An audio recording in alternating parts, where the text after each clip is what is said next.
Mendel's laws. The experiment of Mendel, Gregor Johann Mendel led hybridization probes garden pea, Pisum sativum, for a considerable length of time, 1856 to 1863, and proposed the laws of inheritance in living creatures. He is also referred to as the father of genetics. Mendel experimental material, he selected garden pea plant. Mendel decided on pea plant for the noted reasons: 1. Pea is to be had in many varieties on a huge scale to look at alternate traits. 2. Peas are self-pollinated and may be cross-pollinated additionally to prevent self-pollination. 3. These are annual plant life with a brief existence cycle. So, numerous generations may be studied inside a brief period. 4. Pea plant life could without problems be raised, maintained and handled. 5. Many types are to be had with awesome characteristics. Mendel carried out artificial pollination/cross-pollination experiments with the use of numerous true breeding pea lines. A true breeding line refers to one which have passed through non-stop self-pollination and confirmed stable trait inheritance and expression for numerous generations.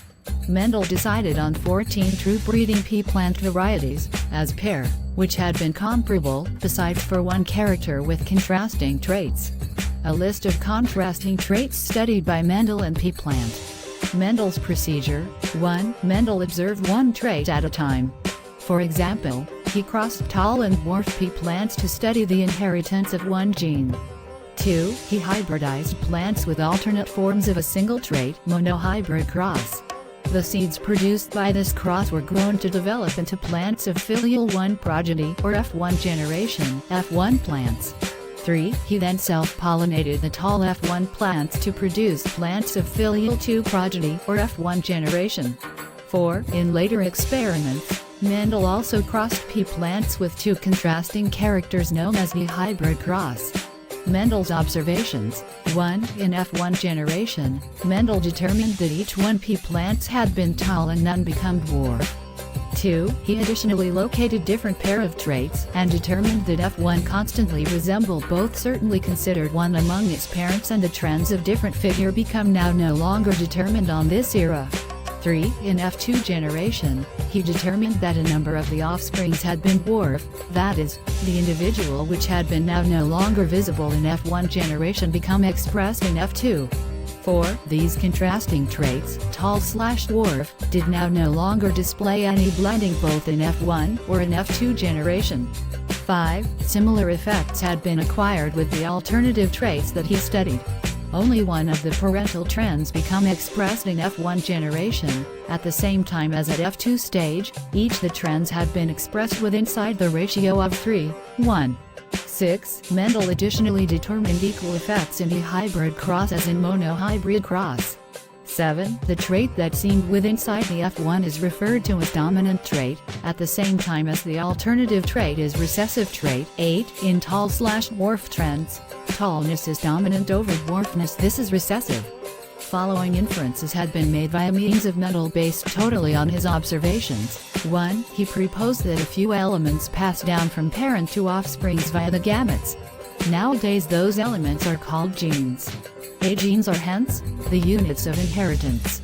B. Genes which code for a couple of contrasting traits are called alleles, that is, they are barely unique varieties of the identical gene.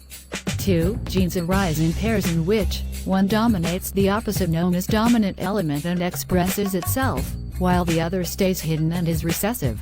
3. Allele may be similar in case of homozygote TT or TT and distinctive in case of heterozygote TT. 4. In a true breeding tall or dwarf pea variety, the allelic pair of genes for height are same or homozygous. 5. TT and TT are known as genotype of the plant, while the term tall and dwarf are the phenotype. 6. When the tall and the dwarf plant produce gametes through the procedure of meiosis, the alleles of the parental pair segregate and best one of the allele receives transmitted to a gamete. Thus, there may be best a 50% hazard of a gamete containing both allele, because the segregation is a random procedure. 7. During fertilization, the two alleles, T from one parent and T from different parent, are united to supply zygote, that is, one T and one T allele, or the hybrids have TT. 8. Since those hybrids include alleles which express contrasting traits, the plants are heterozygous. Mendel's laws. 1. Law of dominance. First law. The law of dominance states that when two alternative forms of a trait or character, genes, are present in an organism, only one factor expresses itself in F1 progeny and is called dominant, while the other that remains masked is called recessive. This law is used to explain the expression of only one of the parental characters in a monohybrid cross in the F1 generation and the expression of both in the F2 generation. It also explains the proportion of 3:1 obtained in the F2 generation. 2. Law of segregation. Second law. This law states that the alleles do not show any blending, and both the characters are recovered as such in the F2 generation, though one of these is not seen in the F1 generation. Due to this, the gametes are pure for a character. The parents contain two alleles during gamete formation. The factors or alleles of a pair segregate from each other such that a gamete receives only one of the two factors. 3. Law of independent assortment. Third law. This law states that when two pairs of traits are combined in a hybrid, segregation of one pair of character is independent of the other pair of characters at the time of gamete formation. It also gets randomly rearranged in the offsprings, producing both parental and new combinations of characters. The law was proposed by Mendel, based on the results of the hybrid crosses, where inheritance of two traits were considered simultaneously. Thank you, Bacho.